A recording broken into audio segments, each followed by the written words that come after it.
So next આપણે વાત કરવાની છે comparison between gravity control and spring control. Gravity control અને સ્પ્રિંગ કંટ્રોલ આ બંનેમાં તફાવત શું છે એના વિશે આપણે વાત કરવાની છે. આપણે ગ્રેવિટી કંટ્રોલ વિશે પૂરેપૂરી વાત કરી, એનું ફિગર, એનું જે ડાયાગ્રામ હતો એ શું હતો, એના માટેનું જે આપણે એક્સપ્રેશન છેલ્લે જે આપણે ફાઇન્ડ કર્યું હતું એ શું હતું. સ્પ્રિંગ કંટ્રોલનું એક્સપ્રેશન, એના ડાયાગ્રામ, એના એક્સપ્લેનેશન આપણે કર્યું. હવે આપણે જોઈએ comparison between gravity control and speed control, બંને વચ્ચે આપણે કમ્પેરિઝન કરીએ છીએ. ઓકે, સો ફર્સ્ટ વન જો જોવા જઈએ ગ્રેવિટી કંટ્રોલ, તો ગ્રેવિટી કંટ્રોલની અંદર ફર્સ્ટ વાત કરી તો એડજસ્ટેબલ સ્મોલ વેઇટ, બરાબર, is used which produce the controlling torque.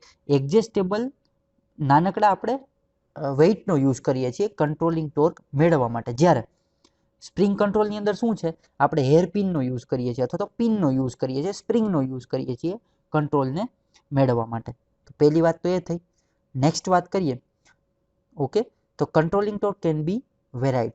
Controlling ટોર્કને આપણે વેરી કરી શકીએ છીએ, વધારે કે ઓછો વજન કરી, વજનમાં વધારો કે ઘટાડો કરી અને આપણે કંટ્રોલિંગ ટોર્કને શું કરી શકીએ છીએ, કંટ્રોલિંગ ટોર્કને આપણે સીધો સાદી રીતે આપણે એને બદલાવી શકીએ છીએ. જ્યારે કંટ્રોલિંગ ટોર્ક સ્પ્રિંગનો હોય તો આપણે એને બદલાવી શકતા નથી. એટલે આપણે જો સ્પ્રિંગ યુઝ કરેલી હોય તો આપણે એને ચેન્જ નથી કરી શકતા. આગળ વાત કરીએ, the performance is not temperature dependent. વેઇટનું જે પરફોર્મન્સ છે ને એ ટેમ્પરેચર પર ડિપેન્ડ હોતું નથી, અથવા તો જો ટેમ્પરેચરમાં કાંઈ ફેરફાર થાય તો વેઇટ ઉપર કોઈ અસર થતી નથી. વેઇટ તો આપણો જેટલો હોય એટલો જ રહે છે અને એના માટે એના કારણે કંટ્રોલિંગ ટોર્ક પણ આપણે સેમ જ આપે છે. જે કદાચ ટેમ્પરેચરમાં ફેરફાર નહોતો થયો ત્યારે જે આપતો હતો એ જ આપણે ટેમ્પરેચરમાં ફેરફાર થયા પછી પણ આપે છે. જ્યારે સ્પ્રિંગ કંટ્રોલની અંદર શું થાય છે, the performance is temperature dependent. જ્યારે કંટ્રોલિંગ ટોર્કનું જે પ્રેશર છે, જે આપણે કંટ્રોલિંગ જે છે, બરાબર, કંટ્રોલિંગ સ્પ્રિંગ કંટ્રોલનું, ઓકે, એ ટેમ્પરેચર પર ડિપેન્ડ છે. ઓકે, સો નેક્સ્ટ વાત કરીએ fourth one, the scale is known uniform. આપણે વાત કરી હતી સ્કેલ કેવો છે, નોન યુનિફોર્મ છે, બરાબર, એક સરખો સ્કેલ નથી. શરૂઆતમાં થોડો વધારે ભરેલો છે સ્કેલ, નાના નાના કાપા થોડા વધારે છે. જ્યારે સ્પ્રિંગ કંટ્રોલની અંદર શું છે, scale is uniform, the scale is uniform. અહીંયા સ્કેલ નોન યુનિફોર્મ છે, જ્યારે અહીંયા સ્કેલ યુનિફોર્મ છે, એક સરખો સ્કેલ છે સ્પ્રિંગ કંટ્રોલની અંદર. ઓકે, આગળ જો વાત કરવામાં આવે, the controlling torque is proportional to sine theta.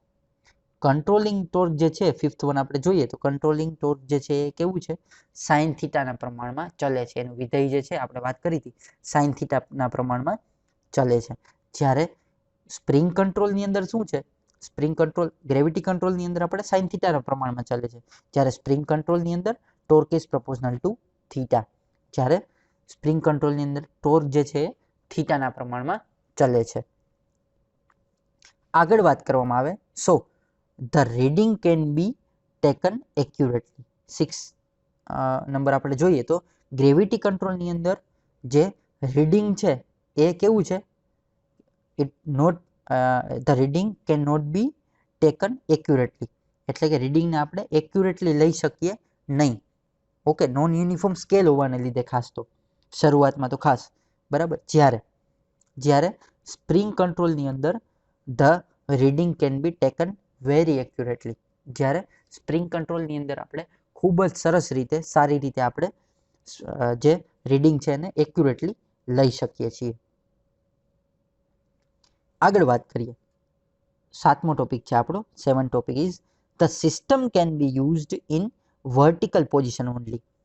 સિસ્ટમને માત્ર ને માત્ર ઊભી કન્ડિશનમાં, એટલે કે વર્ટિકલ કન્ડિશનમાં જ યુઝ કરવામાં આવે છે. શું કામે? કારણ કે ગ્રેવિટેશનલ ફોર્સના લીધે આપણો જે વજન જે છે, વજનનું જે સેટિંગ કરેલું હોય છે એમાં ફેરફાર ન થાય. એટલા માટે જો આપણે ગ્રેવિટી કંટ્રોલનો યુઝ કરતા હોય, વેઇટનો યુઝ કરતા હોય કંટ્રોલ કરવા માટે, તો એને હંમેશા વર્ટિકલ કન્ડિશનમાં જ રાખવામાં આવે છે ખાસ. એની જગ્યાએ જો સ્પ્રિંગ કંટ્રોલનો યુઝ કરેલો હોય તો the system need not to be necessary in vertical condition. Okay, તો વર્ટિકલ કન્ડિશનમાં જ રાખવી એવું જરૂરી છે નહીં. આપણે એને કોઈ પણ કન્ડિશનમાં રાખી શકીએ, બરાબર. જો ટોપિક નંબર 8ની વાત કરવામાં આવે, તો proper levelling is required as gravity control. Okay, proper લેવલિંગની જરૂરિયાત પડે છે. શું કામે? કારણ કે આપણે 7મો ટોપિક જ જોયો એ આપણે વર્ટિકલ કન્ડિશનમાં જ રાખવું જરૂરી છે. જો વર્ટિકલ કન્ડિશનમાં રાખીએ તો જ આપણે આઉટપુટ વ્યવસ્થિત મળે અને એક્યુરેટ મળે. જો કે આ આઉટપુટ તો 6 ટોપિકમાં જોઈએ પ્રમાણે એક્યુરેટ મળતું જ નથી as compare to spring control. પણ જેટલું એક્યુરેટ આપણે લઈએ એટલું વર્ટિકલ પોઝિશનમાં રાખીએ તો જ લઈ શકીએ. તો એના માટે લેવલિંગ કરવું જરૂરી છે. એટલા માટે એ ટોપિક છે કે લેવલિંગ કેવું હોવું જોઈએ, એનું પ્રોપર હોવું જોઈએ. જ્યારે સ્પ્રિંગ કંટ્રોલની અંદર લેવલિંગ પ્રોપર ન હોય તો પણ આઉટપુટ મને મળે છે અને સરસ મળે છે.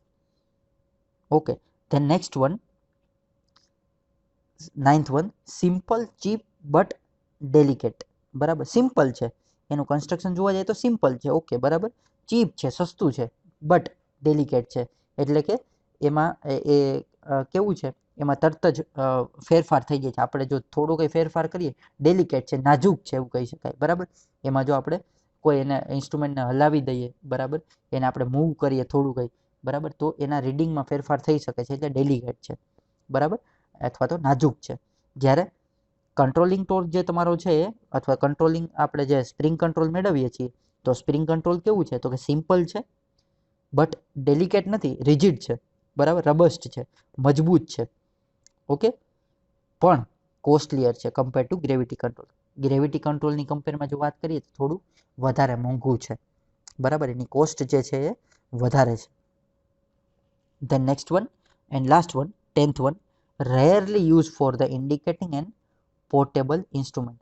બહુ જ ઓછા પ્રમાણમાં ઇન્ડિકેટિંગ ઇન્સ્ટ્રુમેન્ટ અને પોર્ટેબલ ઇન્સ્ટ્રુમેન્ટમાં એનો યુઝ કરવામાં આવે છે. એના સિવાયના જે ઇન્સ્ટ્રુમેન્ટ હશે ત્યાં એનો યુઝ કરવામાં વધારે આવતો હશે, પણ અહીંયા એનો યુઝ ઓછો કરવામાં આવે છે. જ્યારે very popular used in most of the instrument, બહુ વધારે પ્રમાણમાં ઇન્સ્ટ્રુમેન્ટની અંદર પોપ્યુલર છે સ્પ્રિંગ કંટ્રોલ. એટલે ઘણી બધી જગ્યાએ અથવા લગભગ બધી જ જગ્યાએ સ્પ્રિંગ કંટ્રોલનો વધારે ઉપયોગ કરવામાં આવે છે.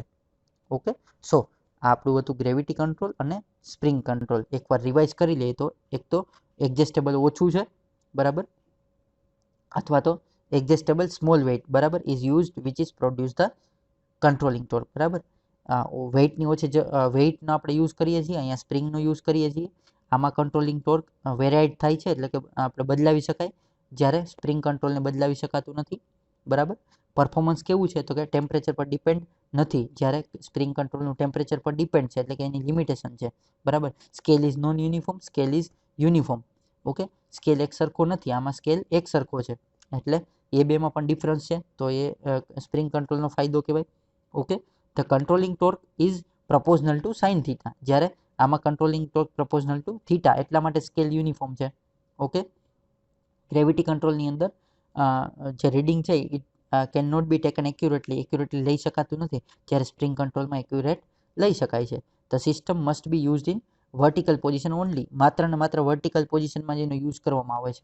આમાં એવું કંઈ જરૂરી છે નહીં કે સ્પ્રિંગ કંટ્રોલમાં આપણે કોઈ પણ ડિરેક્શનમાં અથવા તો કોઈ પણ પોઝિશનમાં એનો યુઝ કરી શકીએ છીએ. પ્રોપર લેવલિંગ ઇઝ રિક્વાયર્ડ, આમાં કોઈ પ્રોપર લેવલિંગની રિક્વાયરમેન્ટ છે નહીં. Okay, 9th one, gravity control છે સિમ્પલ છે, ચીપ છે અને ડેલિકેટ છે, જ્યારે આ રિજિડ છે. બરાબર, સિમ્પલ તો છે પણ રિજિડ છે, પણ કોસ્ટલીયર છે સ્પ્રિંગ કંટ્રોલ, એટલે એની લિમિટેશન છે.